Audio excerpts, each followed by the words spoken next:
Hello student, कैसे हैं आप सभी लोग। आशा करते हैं आप सभी लोग अच्छे होंगे।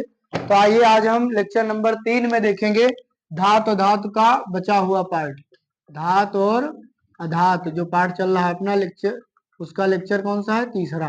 आज हम लोग कंप्लीट कर लेंगे अपना धातु तथा अधातु। तो हम लोग पढ़े थे, क्या क्या पढ़े थे? खनिज पढ़े थे, खनिज, अयस्क और गैंग। खनिज, अयस्क और गैंग पढ़े थे। खनिज पढ़ा था, अयस्क पढ़ा था और गैंग पढ़ा था। खनिज वो जो भूप्रपट्टी में प्राकृतिक रूप से पाए जाने वाले तत्वों या यौगिकों को खनिज कहते हैं, है ना। उसके बाद अयस्क, अयस्क वो होता है जो मतलब ऐसे तत्व जिनको हम खनिज में से निकालें और आसानी से कम खर्च में निकल आए, वो अयस्क कहलाते हैं। जैसे हमने पढ़े भी था, किसके किसके अयस्क पढ़े थे? तो कापर के अयस्क पढ़े थे, कापर पायराइड CuFeS2 और कापर ग्लास Cu2S। और पढ़े थे बॉक्साइट एल्युमिनियम के अयस्क, बॉक्साइट पढ़े थे, है ना, Al2O3 × 2H2O। और पढ़ा था हमने क्रायोलाइट, क्या था एक दूसरा वाला, क्रायोलाइट होगा, देखो लिखा होगा तुम्हारे, क्या लिखा है? दो पढ़े थे, है ना। एक था NaAl, देखो उसका F6, NaAlF6, ये था। आज हम लोग पढ़ेंगे और गैंग, क्रायोलाइट होगा, वही तो बता रहे हैं। और गैंग भैया, और क्या पढ़ना है? गैंग। गैंग पढ़ाए थे। गैंग क्या होती है? जो उसमें अशुद्धियां होती हैं। जब हम लोग खनिज में मतलब खनिज में अयस्क निकालते हैं तो कुछ अशुद्धियां होती हैं उसमें रह जाती हैं। उन्हीं अशुद्धियों को हम लोग क्या कहते हैं? गैंग। क्या कहते हैं? फिर इन अशुद्धियों है भर्जन भी पढ़ा था। भर्जन माने जिसमें वायु की अनुपस्थिति में जब किसी अयस्क को क्या किया जाता है? ऑक्साइड में मतलब बदला जाता है, धातु ऑक्साइड में, तो वो भर्जन कहलाता है। और जिसमें ऑक्सीजन की अनुपस्थिति हो तो वो क्या कहलाता है? निस्तापन, है ना। ये पढ़ा था। चलो आज हम लोग देखेंगे वही शुद्धियों को दूर करेंगे, मतलब अयस्कों का सांद्रण। क्या पढ़ेंगे?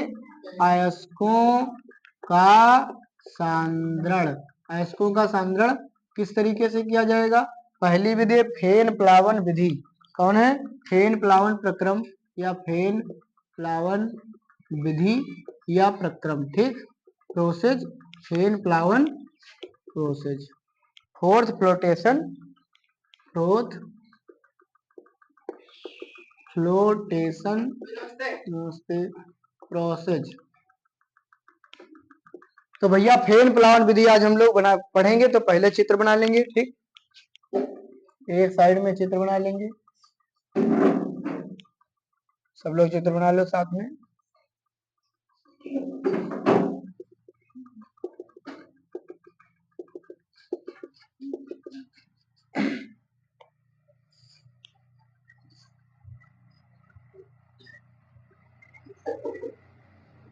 यहां से भैया इसमें जाएगी संपीड़ित वायु, संपीड़ित वायु, और ये है नली, इसमें से निकलेगी वायु धीरे धीरे।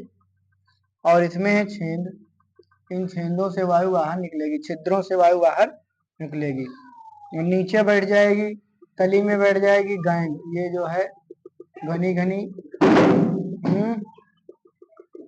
कला लगा रखिएगा।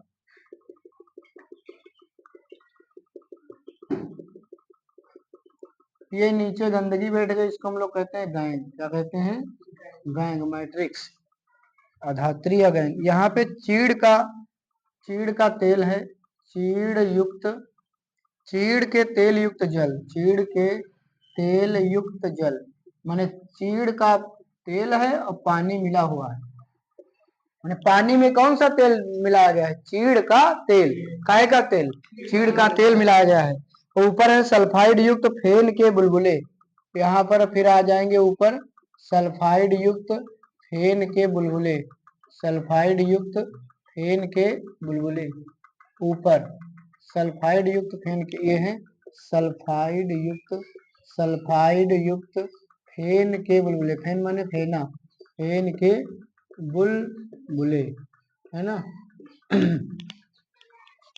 अब देखो भैया, इसमें से वायु निकलेगी ऐसे से, इन छिद्रों से वायु निकलेगी, इन छिद्रों से क्या निकलेगी? वायु। फेन प्लावन विधि, यह विधि सल्फाइड है इसको, यह विधि कौन से अयस्कों के लिए? सल्फाइड अयस्कों। यह विधि सल्फाइड अयस्कों यह विधि सल्फाइड अयस्कों जैसे CuZn व Pb माने कॉपर, जिंक व लेड माने सीसा को गैंग से पृथक करने के लिए प्रयुक्त की जाती है। को गैंग से, गंदगी से है ना, पृथक करने के लिए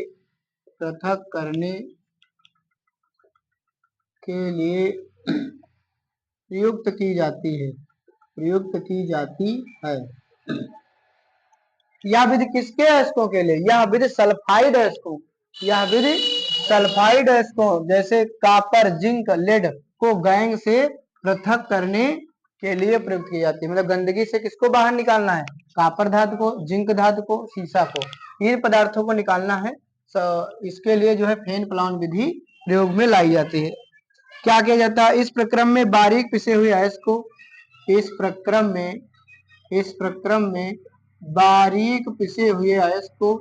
बारीक पिसे हुए अयस्क को इस विधि में बारीक पिसे हुए अयस्क को एक बड़े टैंक में चित्रानुसार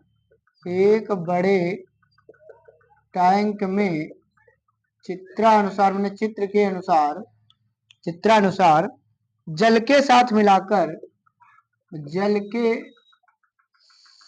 मिलाकर करदम बना लेते हैं। क्या बना लेते हैं? जल के साथ मिलाकर करदम बना लेते हैं। करदम बना लेते हैं।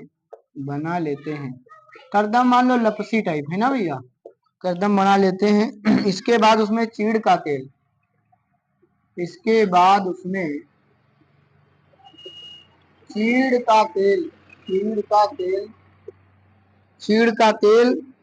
पाइन ऑयल, चीड़ का तेल डालते हैं।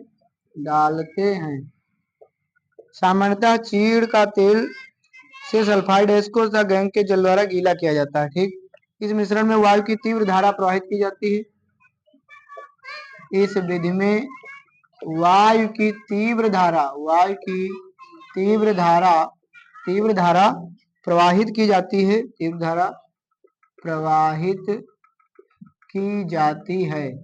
इस विधि में वायु की तीव्र धारा प्रवाहित की जाती है, जिससे हल्का तेल माने फेन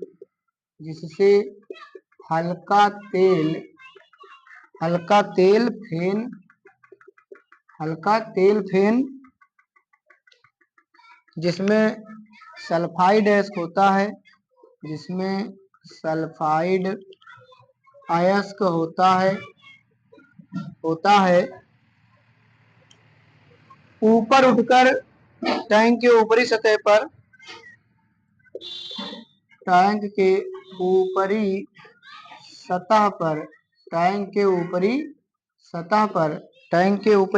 पर मल फेन के रूप में क्या हो जाता है? तैरता है मैंने तैरने लगता है। इस मलफेन को निकालकर सुखा लेते हैं। इस मलफेन को निकालकर सुखा लेते हैं। इस मलफेन को निकालकर सुखा लेते हैं। गैंग कण भारी होने के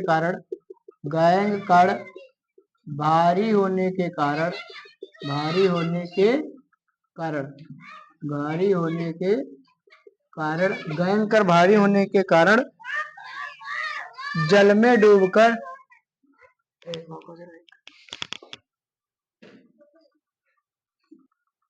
भैया गैंग कण भारी होने के कारण क्या करते हैं? जल में डूबकर गैंग कण भारी होने के कारण जल में डूबकर टैंक के तल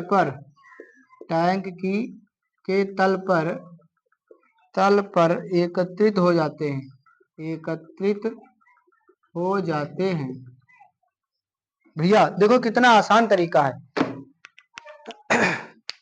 यह विधि सल्फाइड अयस्कों ये किसके लिए फेन प्लावन विधि उपयुक्त है, समझ लो किसके लिए उपयुक्त है। तो फेन प्लावन विधि किसके लिए, सल्फाइड अयस्को जैसे कापर निकालना है धातु, जिंक निकालना है, सीसा निकालना है, को गैंग माने गंदगी से अलग करने के लिए प्रयुक्त किया जाता है।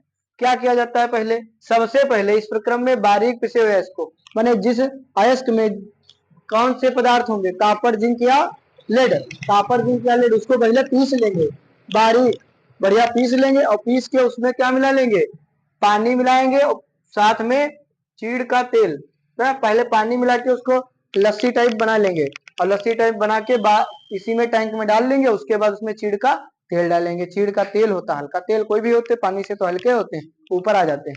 और ये चीड़ का तेल क्या करेगा, जब इसमें तुम फूंक थोड़ा मुंह से फूकोगे थोड़ा ही बन जाएगा। कौन सी वायु, तेजी से वायु मतलब संपीड़ित वायु, कंप्रेस्ड वायु, जैसे गैस सिलेंडर में भरी होती है तो कौन सी गैस भरी होती है, मतलब होती तो एलपीजी गैस है, लेकिन भरी जाती है दबा के, संपीड़ित अगर खोल दिया जाए तो बहुत ज्यादा जगह ले लेगी, इसलिए उसको क्या किया जाता है, दबा के कम जगह में भरा जाता है, तभी तो वो द्रव रूप में बदल जाती है। गैस किस में बदल जाती है, द्रव रूप में। क्या किया जाता है, जब उसको संपीड़ित किया जाता है मतलब दबा के भरा जाता है। बहुत जगह लेगी, इसे खोल लोगे तो बहुत जगह लेगी कि नहीं लेगी, और उसको दबा करके एक सिलेंडर में भरा दिया था, 15 किलो कहा जाता है ना गैस को। तो भैया क्या किया गया इसमें, इसमें वही वाली गैस भर इसमें लगाओगे, मतलब सिलेंडर में गैस भर लोगे पहले, ये सिलेंडर वाली गैस नहीं, वायु हवा भर लोगे, और उसी हवा को इसमें इतनी तेज, मतलब जैसे गैस खोलो कितनी तेज निकलती है, उतनी ही तेज जब इसमें जाएगी, तब यहाँ से पानी के अंदर से बुलबुले निकलेंगे, और ये पूरा पानी बहुत तेजी के साथ मतलब घूमने लगेगा। जब घूमेगा तो हिलेगा, हिलने के बाद में खूब घूमेगा, तो इसमें से जितना अच्छा चीज होगी वो कहाँ चली जाएगी, ऊपर, मतलब फेना में मिलके फेना के साथ ऊपर तैरने लगेगी। यहाँ फेना जमा होगा, फेना में ही कॉपर होगा या जिंक होगा या लेड होगा, मतलब जो भी होगा पदार्थ वो होगा एक, ठीक। इस विधि में वायु की तीव्र धारा प्रवाहित की जाती है, जिससे हल्का तेल, तेल फेन माने अच्छी चीज, और फेना के साथ मिलकर के टैंक के ऊपरी सतह पर मलफेन के रूप में निकल जाता है, और उसको हम निकाल के अलग सुखा लेते हैं, और उसमें से ये धातु निकल आती है, ठीक। और गैंग गंदगी, गंदगी सब तो वजन होगी, वो तो ऊपर जा नहीं पाएगी फेना में, तो गंदगी भैया कहाँ आ जाएगी, नीचे तली में बैठ जाएगी। बाद में पानी पानी टैंक से निकाल दो और गंदगी उधर बाहर फेंक दो, अपना गंदगी का कोई काम थोड़ा है। तो कितना आसान तरीका है, चित्र जो बना लोगे थोड़ी भी लिख लोगे, बस थोड़ा बहुत याद करना पड़ेगा। यहाँ भी सल्फाइड को जैसे कापर जिंक लेड को गैंग से मैंने गंदगी से अलग करने के लिए प्रयोग किया जाता है। इस प्रक्रम में बारीक पिसे हुए अयस्क को पहले पानी के साथ मिलाकर के लस्सी मैंने करदम बना लेंगे, और बाद में उसको टैंक में डाल देंगे, और टैंक में डालने के बाद उसमें चीड़ का तेल भी मिला देंगे। चीड़ का तेल डालने के बाद फिर संपीड़ित वायु की तीव्र धारा प्रवाहित करेंगे, जिससे क्या होगा, जो मतलब सल्फाइड अयस्क होगा वो फेना के रूप में ऊपर चला जाएगा, उसको हम निकाल के अलग सुखा लेंगे, पदार्थ उसमें से मिल जाएगा, धातु मिल जाएगी, और जो गंदगी होगी वो तली में बढ़ जाएगी, ठीक। लिख लो इसको फिर भैया। अब हम लोग देखेंगे दूसरी विधि, अयस्कों का सांद्रण की एक विधि पढ़ लिया, फेन प्लावन विधि, समझ गए, जिसमें सल्फाइड अयस्कों जैसे कापर जिंक लेड को हमने क्या किया, अयस्क से मतलब अलग कर लिया, उससे समझ गए, अयस्क से अलग कर लिया, गैंग नीचे बैठ गई थी। अब देखेंगे विद्युत चुंबकीय पृथक्करण, एक विधि दूसरी कौन सी, विद्युत चुंबकीय पृथक्करण, माने इस विधि द्वारा चुंबकीय अयस्कों का सांद्रण किया जाएगा, ऐसे अयस्कों का सांद्रण किया जाएगा जिनमें ऐसे पदार्थ हो जिनको चुंबक चिपका सके, समझ गए। तो इसमें क्या होगा, दो चुंबक के ये गोल गोल लगे हैं, पूरा रोलर बन के तैयार हो गया, ठीक। इसमें एक चमड़े का पट्टा होता है, ये जो इसके ऊपर चढ़ा है ये क्या है, चमड़े का, इसमें एक चमड़े का पट्टा होता है जो चुंबकीय रोलरों पर घूमता है। ये चुंबकीय रोलर है, इन पर क्या करता है, घूमता है। बारीक पिसे हुए अयस्क को घूमते हुए पट्टे के एक सिरे पर डालते हैं, चाहे यहाँ पे डालो चाहे यहाँ पे डालो, इस साइड को घूम रहा है तो यहीं डालोगे, एक सिरे पर डालते हैं, समझ गए। जब अयस्क दूसरे सिरे के पास पहुंचता है, मतलब दूसरे रोलर के दूसरे सिरे पर पहुंचता है, तो जो चुंबकीय चुंबकीय अयस्क होगा वो तो भैया चुंबक खींचेगा, वो तो इधर ही आएगा, ये भी चुंबक खींचेगा उसको, तो वो तो यहाँ पे इकट्ठा होगा। लेकिन जो गंदगी होगी वो उड़ जाएगी, वो दूर गिरेगी जाके, भाई ऐसे आ रहा है ऐसे जाएगा ना, गिरेगा।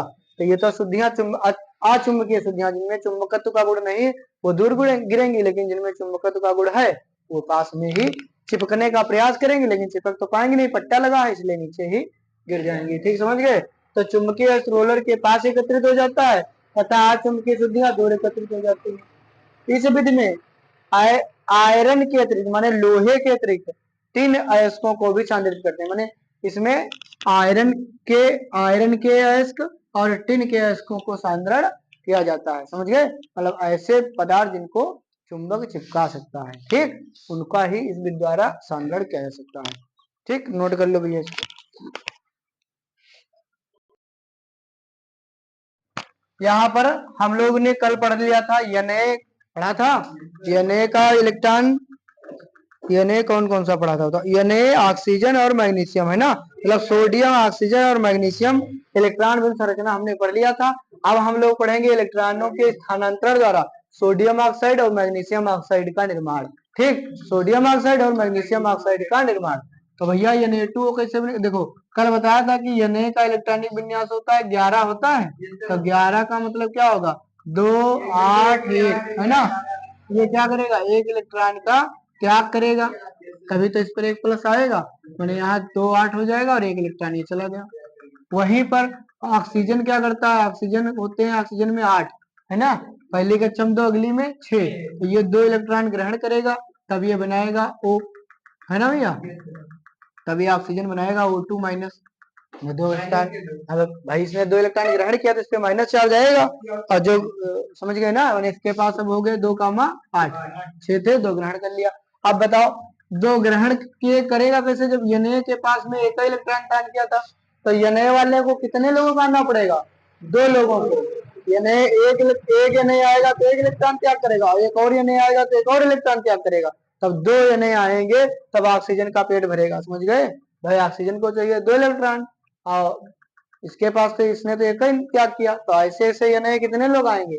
2, तो एक एक दोनों लोग दे देंगे, तो इसके 2 इलेक्ट्रॉन बाहरी कक्षम पूर्ण हो जाएंगे, 6 2 8 हो जाएंगे। ठीक, माने देखो ये क्या किया भाई, 2 से इसमें गुणा कर दो, 2 Na, यहाँ 2 Na प्लस, यहाँ भी 2 इलेक्ट्रॉन हो गया काम, और यही 2 इलेक्ट्रॉन आके यहाँ पे ऐड हो जाएंगे। काट पीट दोगे तो Na2 रिएक्शन बन जाएगी। तो भैया देखो कैसे बनाएंगे। ये ऑक्सीजन, ऑक्सीजन के पास है कितने इलेक्ट्रॉन? 6, 2 2 4 2 6, एक Na आएगा उसके पास में एक इलेक्ट्रॉन, एक और Na आ गया उसके पास में एक इलेक्ट्रॉन, ये वाला इसको दे देगा, ये वाला इसको दे देगा, है ना। तो भैया आगे जब चलोगे तो ये बन जाएगा Na प्लस, लेकिन कितने लोग? 2 लोग, है ना, और ऑक्सीजन अकेला, तब इस पे आएगा 2 माइनस, Na प्लस और 2 और O माइनस। ठीक, वो पे उन्हें क्या किया है? 2 इलेक्ट्रॉनों को ग्रहण किया और इसने 2 इलेक्ट्रॉनों को क्या किया है, तभी तो ये बनेगा Na2। क्या बनेगा? Na2O। ठीक भैया, क्या बन जाएगा बताओ? Na2O। चाहे तो इसके इलेक्ट्रॉन दिखा दो, बात वही आ जाएगी, चाहे इसके क्या दिखा दो? इलेक्ट्रॉन के। ये वाले यहाँ इधर आए इस साइड, तो इस साइड ये वाले 2 हो गए, है ना, और यहाँ पे तो क्रॉस वाले थे, क्रॉस वाले इसके खुद के हैं, और 2 यहाँ पे ग्रहण किया तो 2 इस पे माइनस लग जाएगा, बस बन गया Na2O। ठीक भैया, इसी प्रकार से देखो मैग्नीशियम ऑक्साइड MgO का बनना, है ना, तो मैग्नीशियम का कितना होता है? 12 में 2 8 2 10 2 12, तो ये मैग्नीशियम क्या करेगा? 2 इलेक्ट्रॉनों का त्याग करेगा, और ऑक्सीजन का तो यही रहेगा 2,6, और प्लस यही वाले 2 इलेक्ट्रॉन ग्रहण कर लेगा, तो ये बन जाएगा O2 माइनस 2,8। समझ में आया भैया? इसमें तो अकेले मैग्नीशियम ही काम पूरा कर देगा, मैग्नीशियम तो 2 2 इलेक्ट्रॉन त्याग कर रहा है। क्यों? मैग्नीशियम कितने इलेक्ट्रॉन त्याग कर रहा है? 2, तो इसका तो एक ही ये मैग्नीशियम आएगा, और ये मैग्नीशियम के पास में 2 इलेक्ट्रॉन है, ठीक, और ये ऑक्सीजन है, और ऑक्सीजन के पास में 2 2 4 2 6, ये वाला इसको दे देगा और दूसरा वाला भी इसी को दे देगा, है ना, दोनों दे दिया, और ये बन जाएगा आगे चल के Mg है, Mg2 प्लस और O2 माइनस, माने O के इलेक्ट्रॉन चाहे दिखा दो ऐसे, 2 2 4 और 2 6 इसके 2 माइनस, तो ये बन जाएगा Mg, क्या बन जाएगा? MgO, magnesium oxide. डाट वाले इलेक्ट्रॉन मैग्नीशियम के हैं, क्रॉस वाले ऑक्सीजन के हैं, चाहे क्रॉस वाले इसके बना दो तो डाट वाले इसके बना दो, ये तो अपने आप अपने पर निर्भर है कैसे तुम बनाए रहे हो। ठीक भैया, हाँ देखो दिख नहीं रहा है, इसको दिखा देता हूँ ऑनलाइन वालों को। हाँ। थैंक यू स्टूडेंट्स, ये हमारा धातु धातु का चैप्टर कंप्लीट हो चुका है। आप लोग वीडियो को लाइक शेयर करिए और हाइप भी करिए। चैनल पर नए, चैनल को सब्सक्राइब कर लीजिए और प्लेलिस्ट में आप सभी लोगों को ये सारे लेक्चर मिल जाएंगे। नेक्स्ट टॉपिक हम कवर करेंगे कार्बन और उसके यौगिक। बोर्ड परीक्षा तक सारे टॉपिक कवर करेंगे, उसके बाद में अनसॉल्व्ड पेपर भी हम लोग ऑनलाइन करेंगे। ठीक, तो जुड़े रहें आप सभी लोग। धन्यवाद।